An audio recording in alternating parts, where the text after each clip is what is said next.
What is up, guys? Kid Kritic is back with the 7th episode of the Kid Kritic Movie Podcast. We're talking about movies and all that other fun stuff. And like I said before, we had a packed house today. So without further ado, let's start talking. So, I've had a pretty solid week, if I can say so myself. But look, I got to talk a little bit realistic here. The Kid Kritic Channel overall is not the biggest channel per se. Kid Kritic would say for himself, either though he doesn't like to say it, but it's true. It's true. Come on, it's true. So there's this movie review channel called Sean Chandler Talks About, and he basically talks about movies, does some top 5 lists, trailer reactions, and all that good stuff. So I've been following him for about a year, not as much as I have with other people like a Jeremy Johns or a Chris Stuckman or a Collider or so on, or even the Screen Junkies, because I followed those for like years and years and years. But this guy I've been following for about a year now, how to say, and his story is fantastic on how he got into all this. So it's really inspiring, actually. And so, you know what? I thought I want to message him on the Instagrams. I'm like, I'm gonna slide into the DMs, as the kids are saying nowadays. So, and then I'm like, all right, he's probably, I don't know if he's gonna respond. I don't know. We'll see. So this was yesterday, and then later that day, I look, and he responded, and I didn't even bother. And then before I even read it, or before I even read what he sent back, I'm not one to meet a lot of popular people. So Kid Kritic got very excited, and he started jumping up and up and up and down. And I just sent him a message that, like, you've inspired me to restart the Kid Kritic channel and this and this and that and so on and so forth. And then he responded with a very, very nice message, and it got me.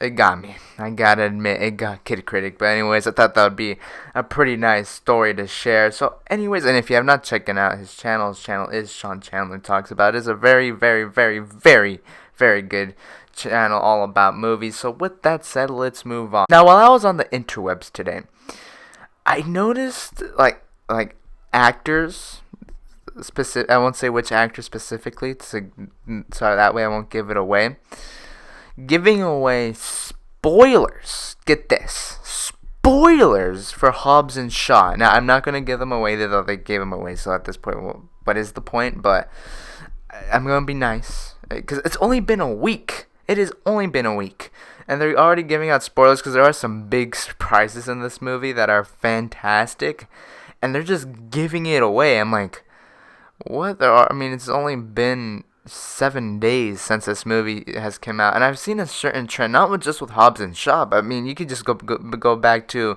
Avengers Endgame, which just came out in April. After that movie came out, I say about like 2 or 3 weeks, whenever that Far From Home trailer came out, they were putting everything out, all the ads. Yes, the movie was huge, but still, there's still those people that probably didn't have time, who are hardcore fans, but just didn't have time to go see Endgame, and were probably spoiled because of the marketing. Now, with Hobbs and Shaw, they revealed some big surprises, and then with Endgame, they showed the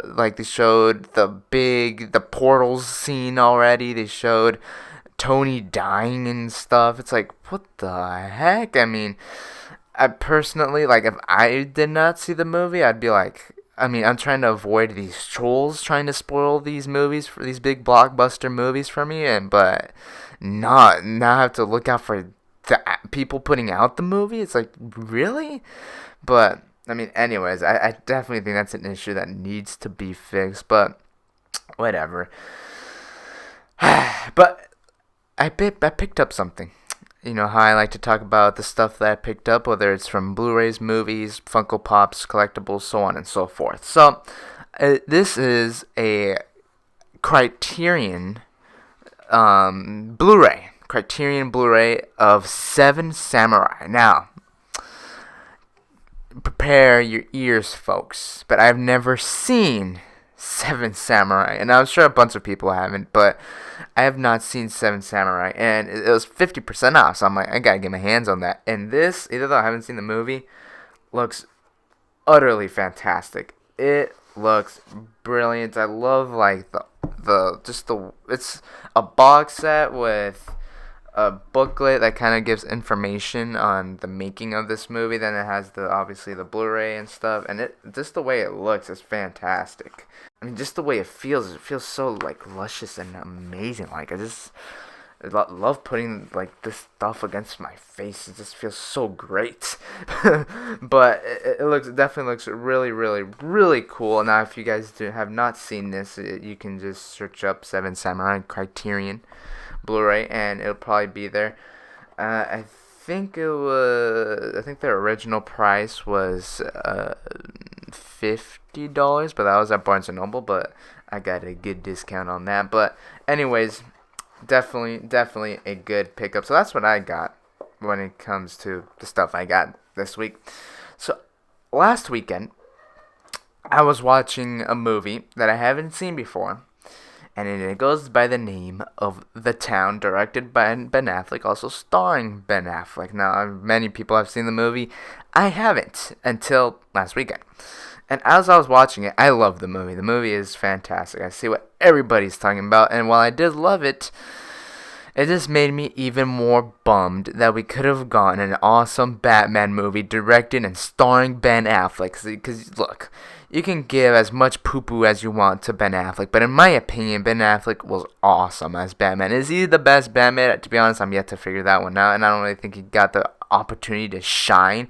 Yes, I thought he was great in Batman v Superman. Not as great in Justice League, but I wished he got his own standalone movie. I mean, the news came out that the movie was actually supposed to take place in Arkham Asylum, kind of like how the video game Batman Arkham Asylum, and I thought that would have been great. I heard it was going to be dark and gritty. I'm like, yes, but no, we could have gotten that.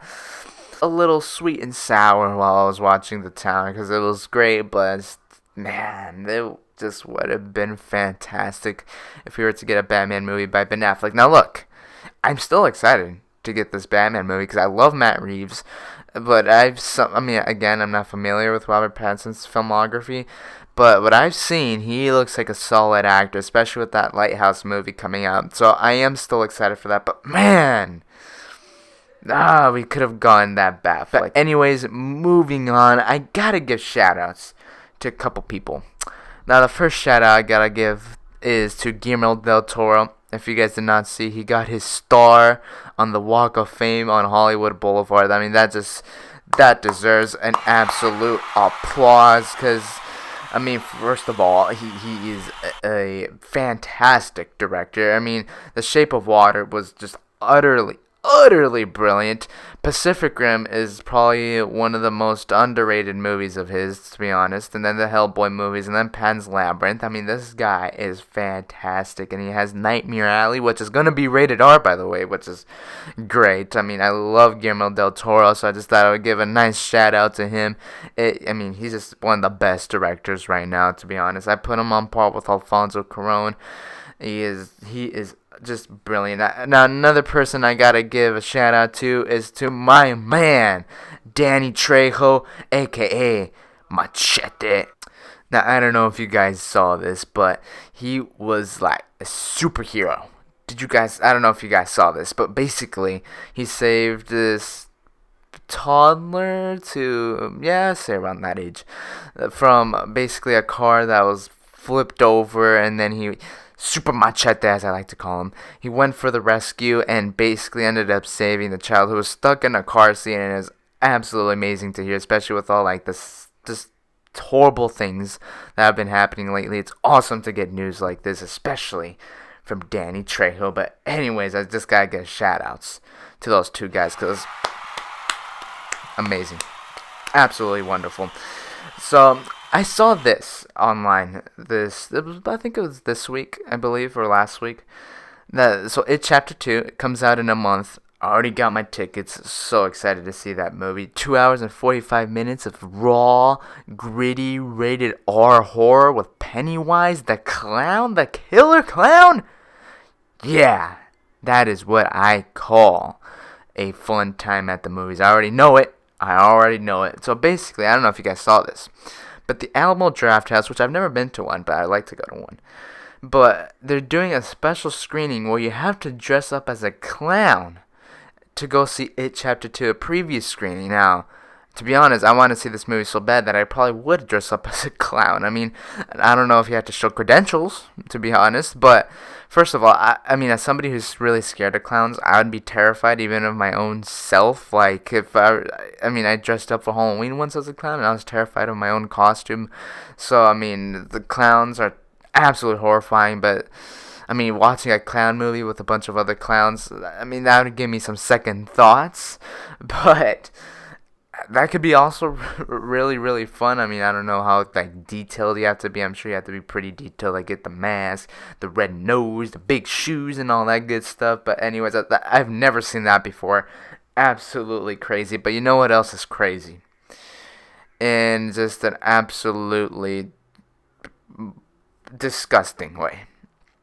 So, Hobbs and Shaw, like I said before, just came out a week ago, and somebody who's also in the Fast and the Furious franchise, Tyrese Gibson, who I like his character in the Fast and the Furious franchise. He's not my favorite, actually. Like The Rock, he's my favorite, but I think he's a pretty funny character.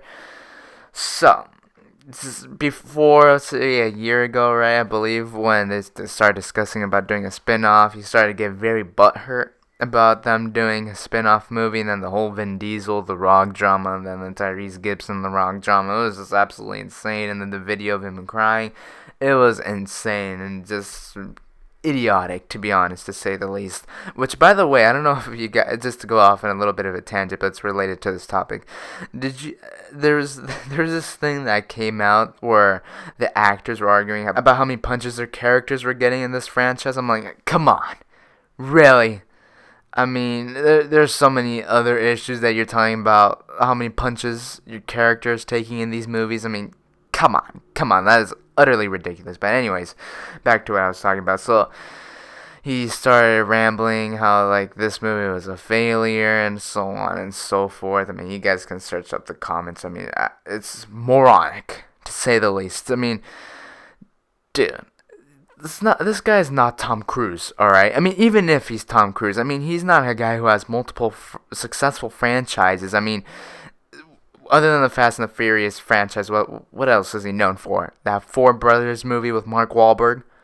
That's about it. I mean, look, like I said before, I like him in this franchise, but it's not even his franchise in the first place. I mean, he has no place in saying this stuff about the franchise. And by the way, Hobbs and Shaw has made almost $200 million already in 1 week. It's just absolutely incredible. I mean, it doesn't match up against the other Fast and the Furious movies, but this is what they're projecting. It's also what I was kind of thinking. And it's a success. It's going to be a successful movie either way, and I think it deserves it because it was definitely a fun movie. But he has no place in talking about a movie that's in his franchise. And by him talking trash to this movie, people are going to be like, oh, maybe I shouldn't go see this movie.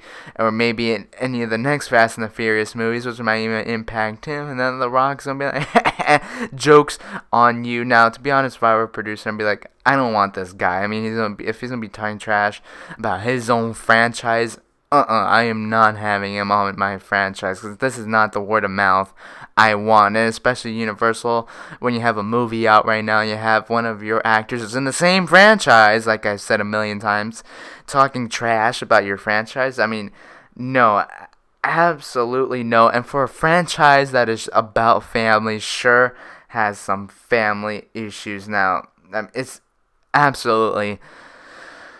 Oh my goodness, it's like really, it's insane. Now look, I mean, what's Universal gonna do about this?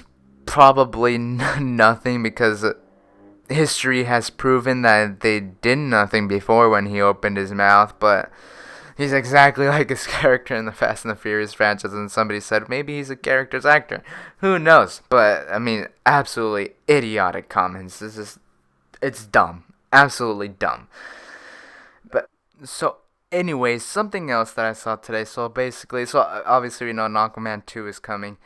So I saw Jason Momoa posted something on his Instagram that said that there's this big huge telescope it's humongous. This telescope is humongous. It's been all over the news lately, and it's basically being placed in an area that's taking down this mountain that's very special to him, because obviously Jason Momoa is Samoan, and it's something special to their culture, and that he's posted something that said, "Oh, I'm like, this is just absolutely messed up. Sorry, Warner Brothers, but I gotta focus on this before I can do an Aquaman 2."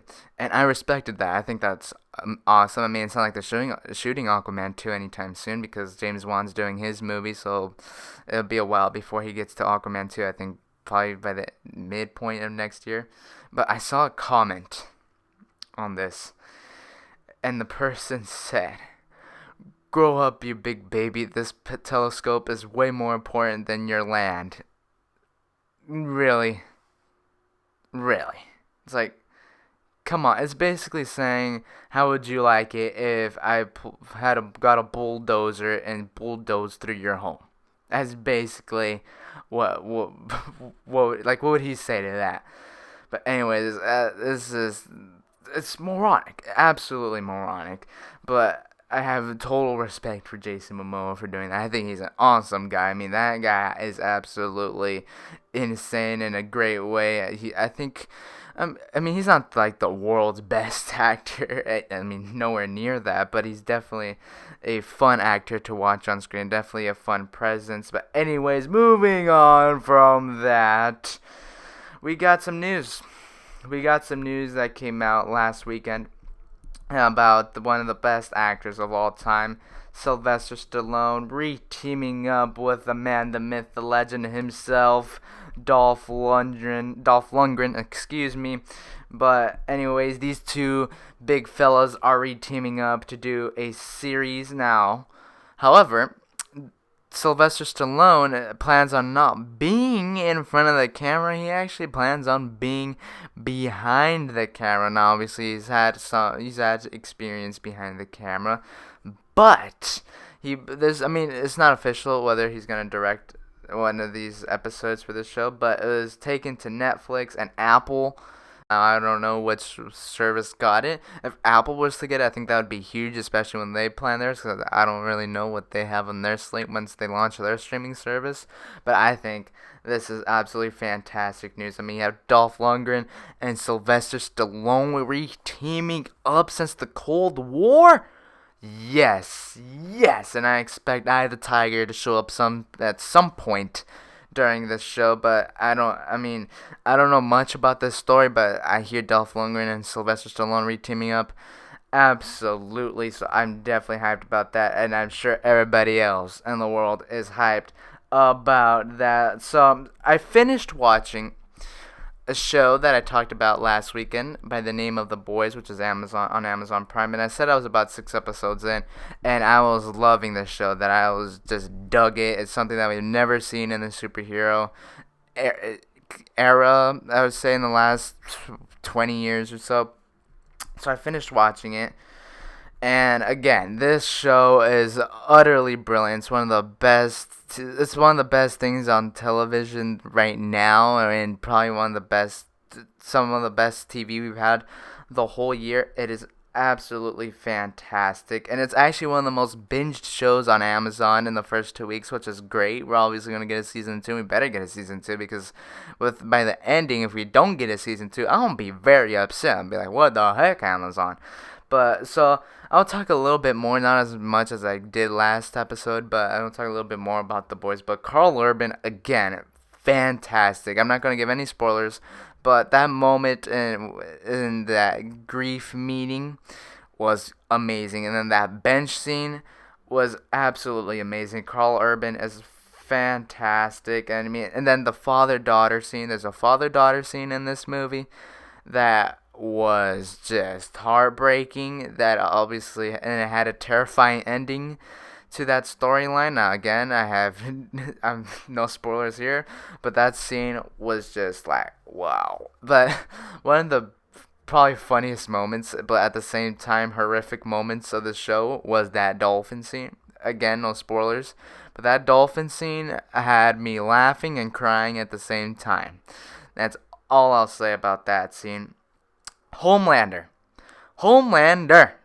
That character played brilliantly by Anthony Starr, I believe his name is. Homelander is so good. He is so good. I mean, his character's horrible, and in a good way, obviously, because his character's meant to be horrible. But his character is definitely one of my favorite characters, especially at the end. I mean, this character's raw into his core.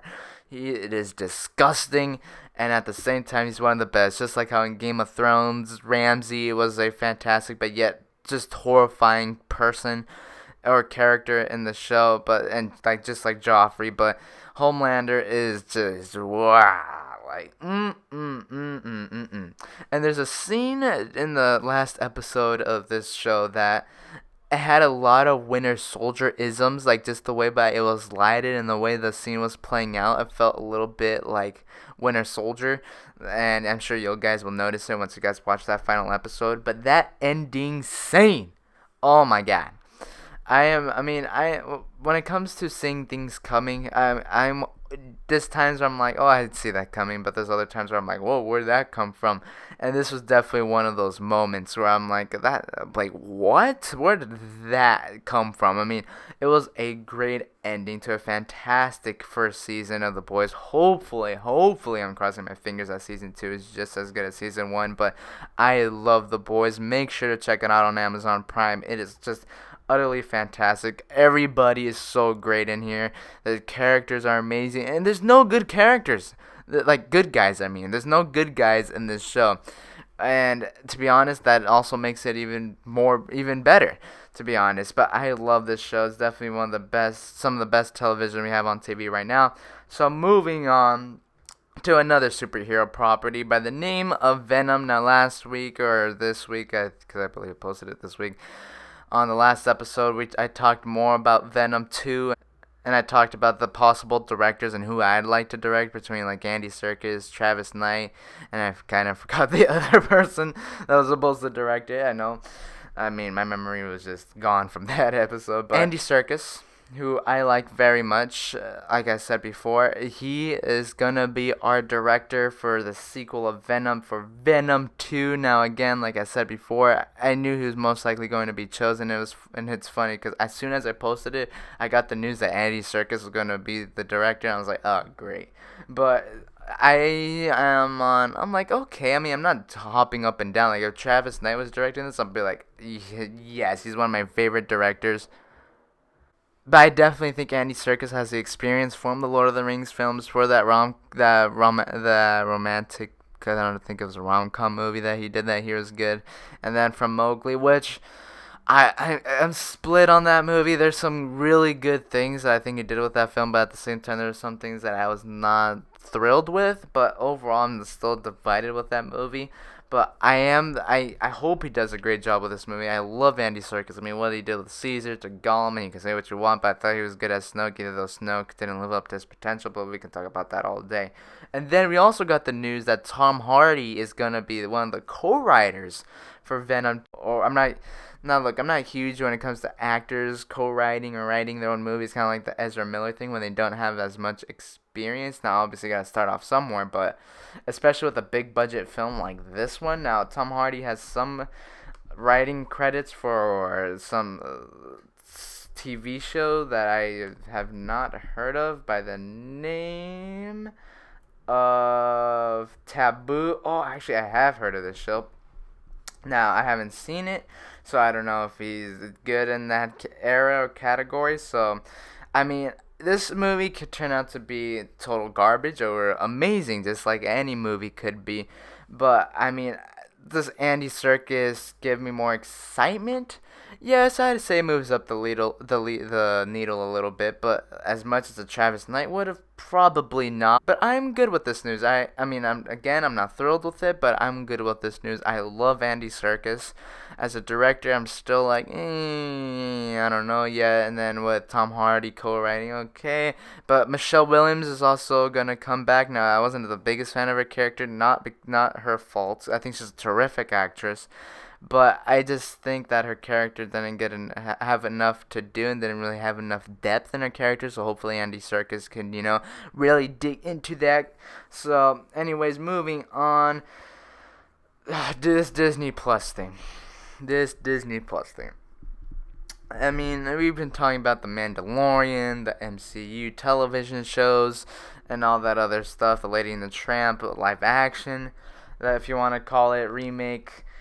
But that's not it, folks. There's a reason Disney bought Fox, and that is so they can buy all the good stuff. So basically, they're remaking some properties, and one of the properties they're remaking is Home Alone. Now, somebody put out the point, well, I mean, we're modern. It's a modern time since that Home Alone film. We have phones now, and I agree with that.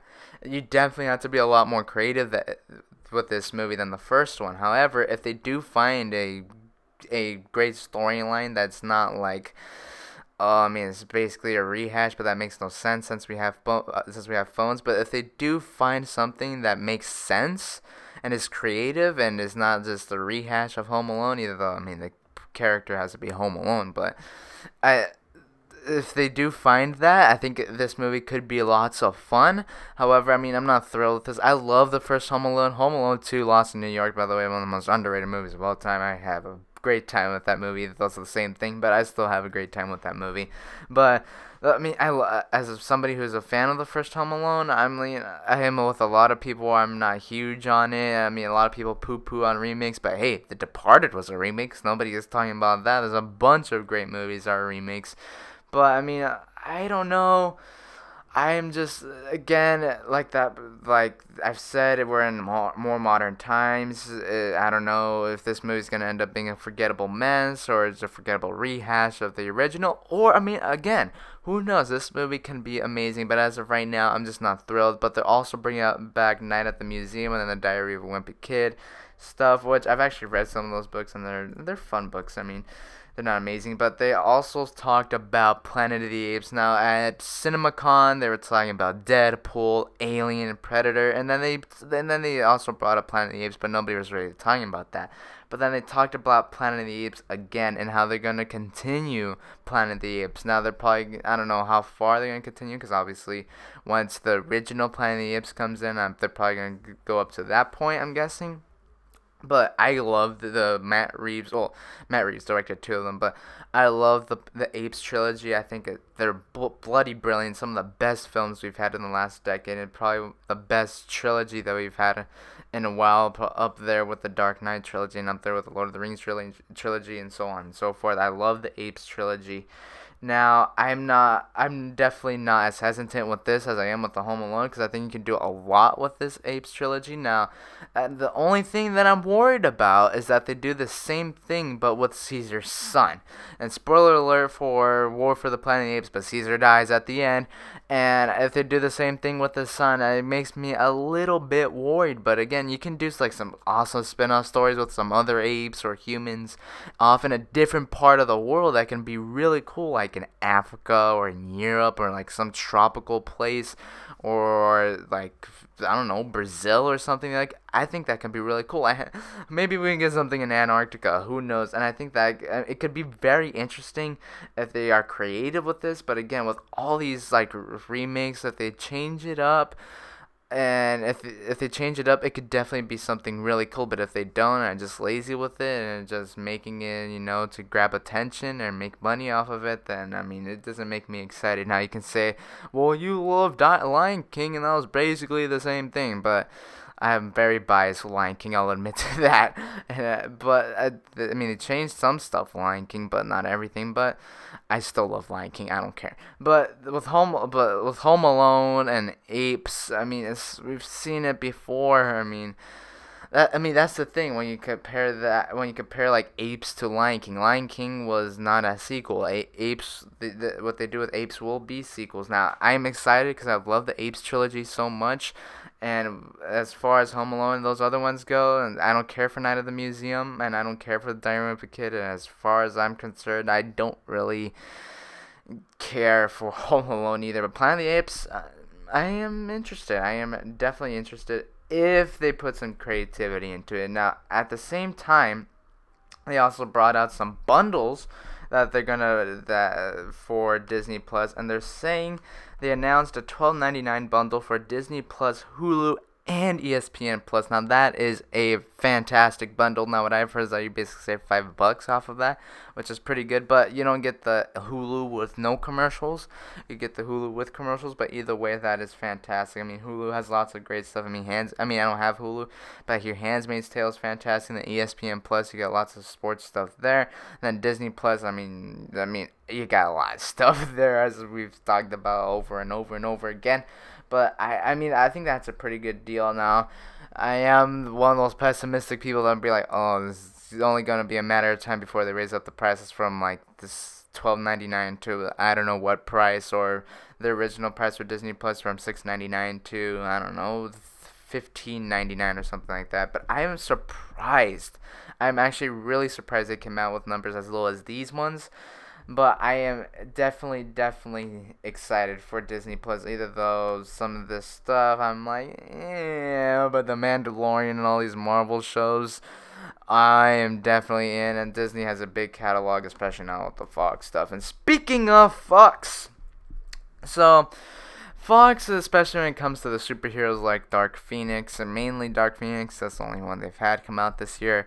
It has not done well for Disney now, and to the point where they've just put it on. They're like, you know what?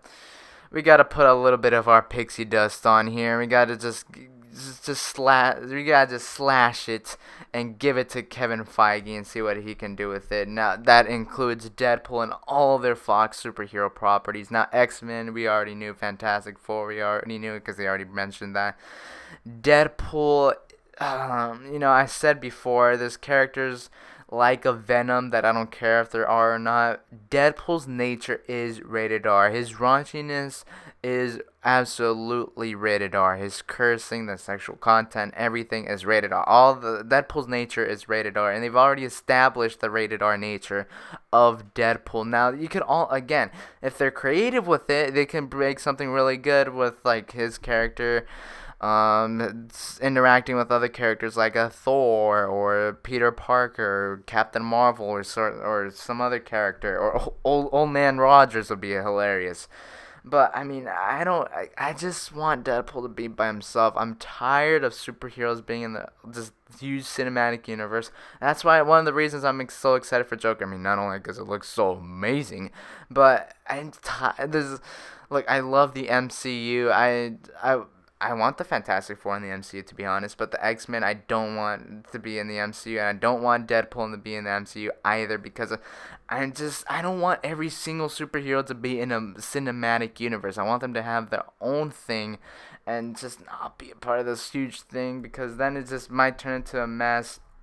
Infinity War, you can say, some people said it was a mess. It was definitely on the verge of being definitely very filling, but it didn't. But with all these characters, I think that is just a lot, especially for a guy like Feige, who I love. But again, if they are creative with it, this can be really cool, but I am not huge on Deadpool going over to Marvel. Dark Phoenix costed Disney $170 million. And look, Deadpool also is a successful franchise so far. The first two Deadpool movies have made a buttload of money, over $800 million, I believe. And they have done good critically and with the audience. So, I don't know why Disney would do it to Deadpool, however, but you still have Fox Searchlight there, but just little by little, the Fox brand is just going underneath, and it's sad because Fox is a classic studio who's been around for ages and ages and ages, and hopefully stays around. You still got Alien and Predator, so you can say that, and Avatar. So and then it also got me thinking, what if Ford versus Ferrari, either though it looks amazing and I love James Mangold, what if it doesn't turn out to be so hot and doesn't make as much money? Then who knows what's gonna happen there with Fox Searchlight, and then it's gonna be like, oh my god, no! It's like a bad nightmare coming true. But it's I see why Disney would do this, because they're losing money, and it's, again, at the end of the day, it's business. But it has me a little bit bummed. I'm not gonna lie, it has me a little bit bummed. But you know somebody who's not bummed and is probably having a fantastic time right now, and that is Benioff and Weiss. Now, Netflix signed a deal with Benioff and Weiss, a 9-figure deal. They're giving them $200 million for, like, just everything they want to make, all these television shows. Now, like, you can say what you want about season 8 of Game of Thrones or the finale of Game of Thrones. Again, I loved it, but it doesn't matter. They have made such a mark with Game of Thrones. It has enhanced just television in general. I mean, it was just so cinematic. It just changed television, to be honest with you. With all the TV shows, it's absolutely insane. I think Netflix realized that, and you can definitely see that. I mean, these guys are going to be busy for the next 10 to 15 years, because not only do they have this big Netflix deal, but they also got the Star Wars trilogy, which I cannot wait. Hopefully it's the Old Republic, but they also have the Star Wars trilogy, which I believe they'll start, because I know they're doing a Star Wars movie, then an Avatar movie, then a Star Wars movie, then an Avatar movie, and they're going to start off with the Benioff and Weiss trilogy, and I think that starts in about a couple of years, probably I think a year or two from now. But I'm sure they'll have, like, their spies keeping a watch on what's going on other different television shows, and I'm sure, I mean, these guys are going to be busy for years and years and years to come, and I'm sure they'll put out some great stuff, because I love what they did with Game of Thrones, and I'm sure they'll do just as great things with hopefully the Star Wars trilogy, and I'm sure with whatever they come up with at Netflix. And again, Netflix, I mean, I don't know clue where they get their money from. I thought they were in debt, and they're just spending $200 million like nothing, and I'm sure they'll make some amazing original content. Again, one of the things that I think Netflix does amazing is coming up with original content and just letting the creators do what they do. And I think that's fantastic. I think that's one of Netflix's strong point. Maybe money handling or managing as an issue that they gotta, keep an eye on, because they're just spending money like crazy. There's like big deals. Like, sheesh, does this corporation not run out of money? But I think they're doing a great job, and again, people were like, oh no, Netflix might go under the rug with Disney Plus and all these streaming services. And again, like I said, Netflix knows what they're doing. At least I hope they do, especially with this deal. So I'm excited what Benioff and Weiss comes up with, and I'm definitely hyped to see what they do.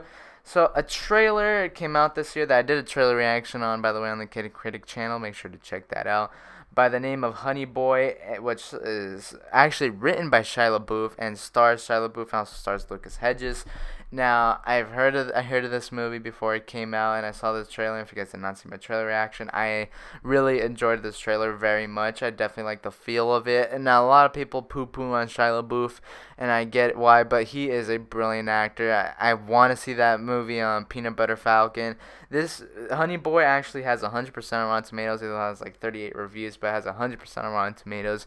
I'm sure it's going to be great. I cannot wait to see this movie. But this kid, Lucas Hedges, he is a phenomenal actor, and him and Timothée Chalamet are like in every single Oscar movie every single year. It is absolutely insane. I don't know how they do it, because look at the movies this kid has been in. He's a phenomenal actor, by the way. But look at the movies that this kid has been in. He was in mid-90s, that Jonah Hill movie, which I still want to see. He's going to be in Honey Boy. He was in Ben is Back with Julia Roberts. He was in Boy Erased. That movie is great. It's hard to watch, but it's great. Russell Crowe, Nicole Kidman was fantastic in that movie. 3 Billboards Outside Ebbing, Missouri was great. He's also, I mean, it's insane. He was in Lady Bird, which was also great. He was in Pigeon Hearts, which was a short. He was in Manchester by the Sea, where he really popped, and that movie is phenomenal. Oh my god. Obviously won Casey Affleck his Oscar. And ever since then, I mean, those are just the movies he's done the last 3 years. Absolutely insane. Honey Boy, mid-90s, Ben is Back, Boy Erased, 3 Billboards, Lady Bird, Manchester by the Sea. insane. He has some, either though he's not like, with all the movies, he's not the main star, but he has very strong supporting roles in that movie. And this kid is just rolling. This is the same thing with Timothée Chalamet. It's incredible. I mean, these are great young talents. These are going to be our next big, huge, amazing actors in the future. I mean, there already are amazing actors, and I'm sure they'll get some Oscars on their mantle. I mean, they're already nominated for Oscars, so I'm sure we'll definitely see some Oscars there. Alright, guys, now that we got all that news out of the way, let's get down to the fun stuff. Let's get down to the main title of this episode. You know, summer has officially come to an end in 2019. Now, I liked this year's summer. However, I thought there was a period where I thought the movies kind of weren't so hot. Like, the more I think about Godzilla King of the Monsters, the less I like it, to be honest. To the point I'm like, that movie probably wasn't very good. And I know I rated it a 3 out of 5. And now I'll probably give it like a 2.5 out of 5. Because you take out those monster fights, that movie's not good. I mean, it's, to be honest, it's not even that good, and even with the monster fights. The monster fights are brilliant. Everything with Godzilla is brilliant. But that movie is just... and then you had Secret Life of Pets, which was cute, but I mean, I barely remember what happened in that movie. Men in Black International is not so hot at first. Now, I watched Dark Phoenix. Obviously, many people poo-pooed on it, and I think I had very low expectations to the point where I'm like, that movie wasn't bad. I think I gave it like a 3.25 out of 5 Fernies, and I had a chance again to rewatch Dark Phoenix. Now, a lot of my pros are still there. I definitely think the second half is just amazing. Michael Fassbender's Magneto is great. But a lot of the problems started to stand out a little bit more. And now I get why people say this movie kind of stinks. Because there are scenes in the first half of that movie that are cringeworthy. That are just like... oh my goodness, like that scene with Dark Phoenix and the bedroom inside the X-Men mansion was just like, oh my god, that was disgusting. And like, oh, but again, the third act was great, but there's just some stuff in that movie that's just no way, no, absolutely no way, no. So like that's like the no way, no pile of this 2019 summer. I think I'd put like Men in Black International, Dark Phoenix, and Godzilla King of the Monsters. And yes, Secret Life of Pets was a bit forgettable, nowhere near as bad as those movies, but those are like not so good. But we have gotten some pretty good summer movies, and so I like to list off my honorable mentions. Let's start this. So my first honorable mention is Once Upon a Time in Hollywood. I had a great time with this movie. It is a very fun Tarantino movie. The third act is great. The relationship between Brad Pitt and Leonardo DiCaprio in this film is just amazing and so much fun to see on screen. The supporting cast is great. It has some issues that I won't get into because I've talked about this movie a lot the last couple of weeks. Now, my next honorable mention is Spider-Man Far From Home. I had a blast with this movie. I'm still debating between which one I like more, Homecoming or Far From Home, but I had a blast with this movie. I was surprised this movie didn't end up in my top 5 list. I was absolutely surprised. Lots of great stuff in there. It's definitely one of my favorite MCU movies, and I had a blast with this movie. Now, I also got to get a quick shout out to Hobbs and Shaw. I had a great time with that movie as well. Jason Statham and The Rock was amazing. A lot of great fun action, but that movie also didn't make the cut. Now let's get down into this top 5 list, and I talked about this movie earlier in this episode, and that is The Lion King. The Lion King comes in at the number 5 spot. I think I'd probably give it like a 4.5 out of 5 Fernies, which is around what I gave it in my review. I definitely loved this movie. I thought the songs, yes, people poo-poo on how Can You Feel the Love Tonight was sang during the daytime, and I totally get that. I get why people don't like this movie, but as somebody who has such a bias towards The Lion King, I love that movie so much. I'm like, I loved this movie. I absolutely did, because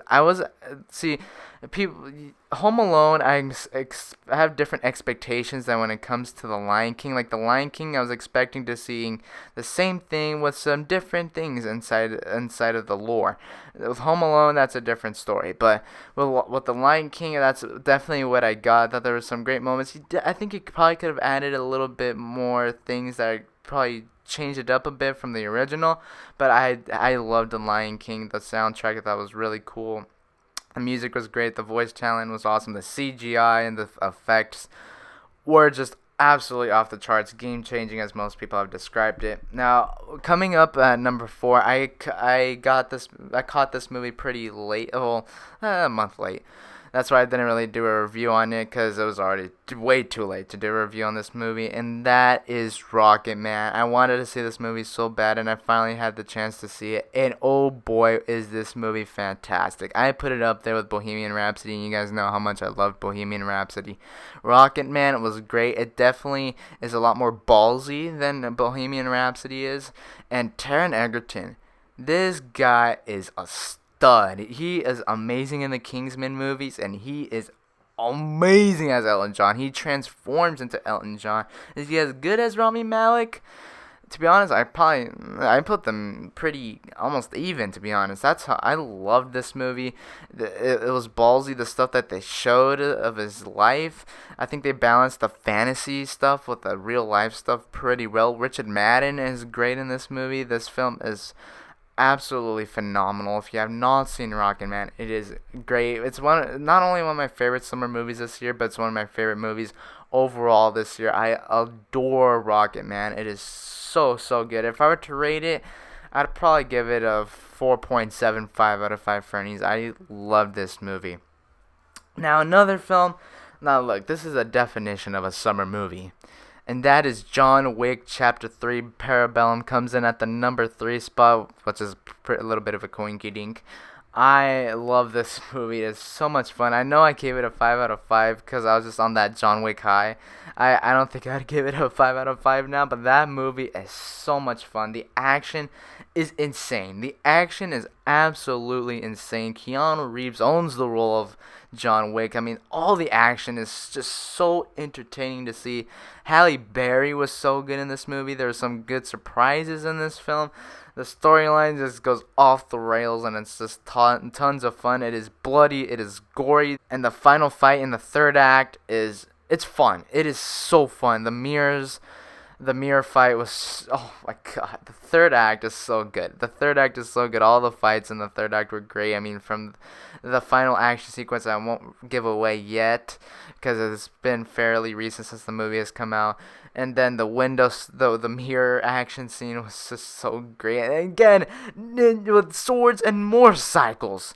And then with him on the horse, Yes, but like I said before, True Lies did it first with the horse. But the horse stuff was absolutely insane. I love John Wick Chapter 3 Parabellum, and if you not have checked it out, you gotta make sure to check it out, especially if you love action films. It is so much fun. Now, coming in at the number 2 spot, you guys' mouth might drop to the floor when I say this, and I'm including this movie because, I think it was close enough to that summer movie, and it's definitely a big, huge summer movie, and that is Avengers Endgame. That is right, the culmination of the Infinity Saga. I loved Endgame. I really did. Now, there's a lot of things in this movie that makes completely no sense. It definitely has a lot of continuity errors, but it doesn't matter. This movie was a blast to see in theaters. It was a great theater experience to see this. There's so many great surprises, so many great scenes in the third act.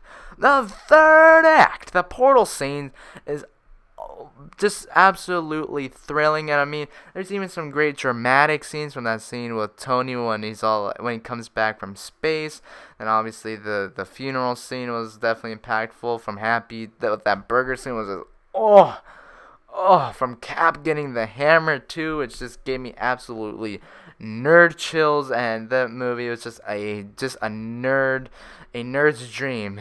It was amazing. I love Avengers Endgame. It's one of my favorite MCU movies of all time. I think I'd put it in the top 3. I don't know where, but I'd definitely put it top 3. Maybe even number 2, but Civil War's still number 1 all day, every day. But I'd definitely put Endgame up there. I adore this movie, and I'm sure everybody has seen Endgame. I mean, this movie is the biggest movie of all time. Now, who knows if that'll stay. But Avengers Endgame is number 2. And number 1, I love this movie. This is probably the only movie this year that I still give a 5 out of 5 to after thinking about it for over a month, and that is Toy Story 4. I adore this movie. This Toy Story franchise is amazing. Like the Toy Story franchise is probably one of the only franchises where all 4 movies I'd probably give a 5 out of 5 for, because I love the first one. I have a special bias with that one because the first Toy Story is one of the first movies I ever watched, and then Toy Story 2 is so great. Toy Story 3 is great, and Toy Story 4 is also just as great. I mean, the ending, oh my goodness, it got me. It hit me in the jellies. Well, that was also a reference to Detective Pikachu, by the way, which I also had a blast with. But Toy Story 4 was so good. I mean, the balancing of the humor and the dramatic stuff was just well done, and the dramatic scenes were great. I feel like, yes, some of the older characters were put like kind of like in the back, but you didn't really need them. Bo Peep comes back better than ever. I think her character's a lot better than it used to be. There's just lots of great stuff. Gabby, there's a scene with the Gabby that is just, oh my. And then Forky, who I thought was a character that might get annoying, his character was great. And overall, Toy Story 4 is still a 5 out of 5 Fernies in Kid Kritic's book. I adore this movie. I love this franchise. And you're darn right that Toy Story 4 is the best summer movie of 2019. So to go down my list, on number 5, we have The Lion King, a great time. I love the movie. Again, the VFX are great.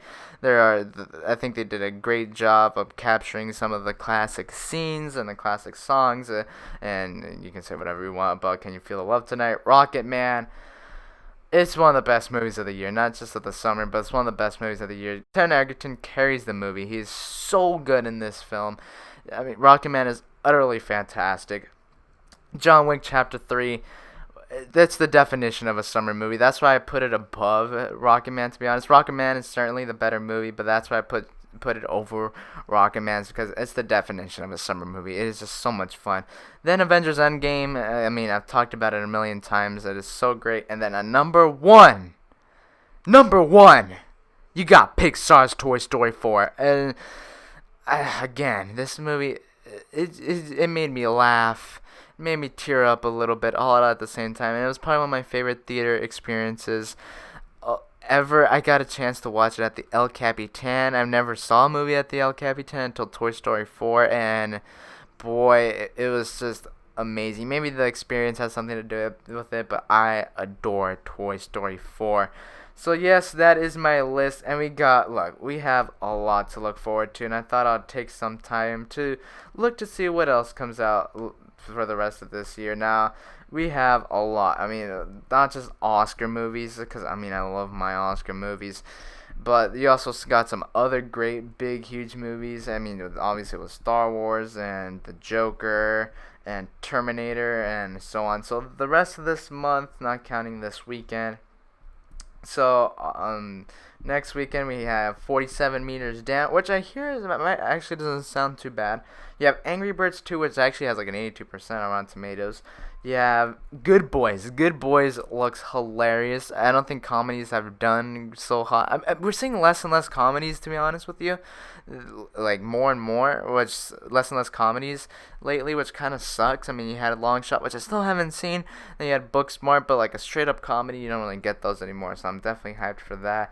And you also have Blinded by the Light, which also looks really good. And then the week after, it actually comes out during the week. You have Ready or Not, which just looks like a total blast. I mean, it looks violent and gory and hilarious and suspenseful all at the same time. So that's kind of it for August. And then you also have Angel Has Fallen, which doesn't really look so good, to be honest.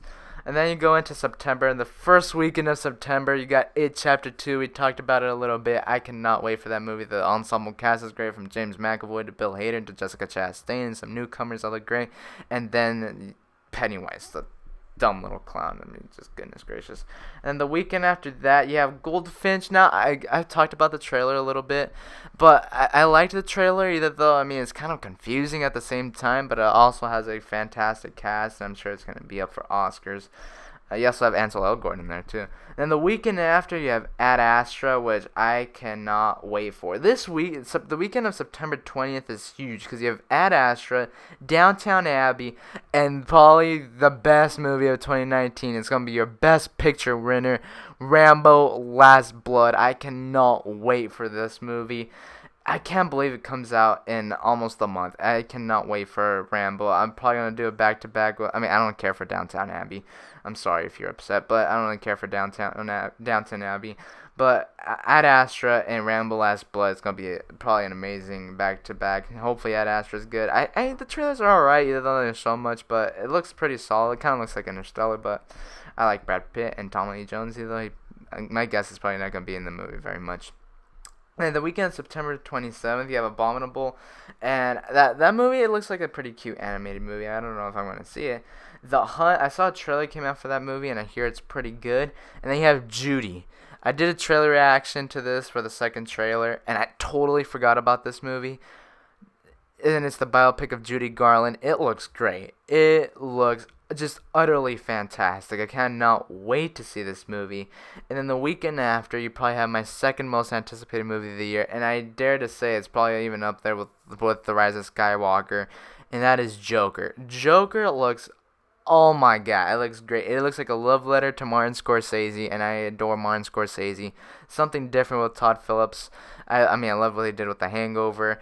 And Joaquin Phoenix is probably one of the best actors right now. You also got Robert De Niro in there, Alec Baldwin. You got a whole bunch of other people in that movie. I cannot. The Joker trailer was probably my favorite trailer of the year. I cannot wait to see this movie. It's going to show up at a bunch of film festivals, which shows some confidence and a lot of confidence in this movie. And I mean, we're less than 2 months away from Joker. I cannot wait.